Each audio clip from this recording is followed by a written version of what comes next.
ഈ cyber bullying എന്നൊക്കെ പറഞ്ഞ് എന്നെ ബാധിക്കുന്ന ഒരു വിഷയമല്ല. കാരണം എൻ്റെ ഒരു നേച്ചർ അങ്ങനെയല്ല. കാരണം നമുക്കറിയാമല്ലോ സമൂഹം എങ്ങനെയാണ് എന്നുള്ളത് അറിയാം. അപ്പം അതുകൊണ്ട് അതൊന്നും നമ്മളെ ഏശില്ല. റിനി അതിശക്തമായ ഇതിന് തിരിച്ചടി ഉണ്ടാകും. റിനി എന്നെ കൂടെ ഈ കേസിൽ ഉൾപ്പെടുത്തിയതിന് ഞാൻ റിനിയോട് വളരെ താഴ്മയോടുകൂടി നന്ദി പറയുന്നു. നിങ്ങളെ പോലുള്ള തീവ്ര ഫെമിനാസികൾ നമ്മുടെ നാട്ടിലെ ആണുങ്ങളുടെ ജീവിതവും കരിയറും നശിപ്പിക്കാൻ നോക്കുമ്പോൾ അതിശക്തമായി അതിനെതിരെ എന്നും സ്വരം ഉണ്ടാവും.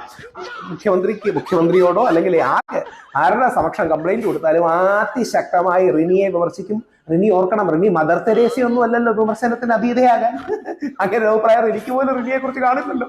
അപ്പോ റിനി ആകട്ടെ അവന്തികയാകട്ടെ ഈ പച്ചക്കള്ളം പറയുന്നവരെ പൊളിച്ചെടുക്കാൻ ഞാൻ എന്നും ഉണ്ടാകും എന്ന കാര്യത്തിൽ എനിക്ക് വളരെ സന്തോഷമേ ഉള്ളൂ. നമ്മുടെ റിപ്പോർട്ടർ ചാനൽ അടക്കം വലിയ പ്രാധാന്യത്തോട് കൊടുത്തിട്ടുണ്ട് രാഹുൽ ഈശ്വറിനെതിരെ പരാതി എന്നുള്ളത്. റിനി നിയമ നടപടി നേരിട്ട് തുടങ്ങാൻ പോണേ ഉള്ളൂ. ഞാനും തുടങ്ങി.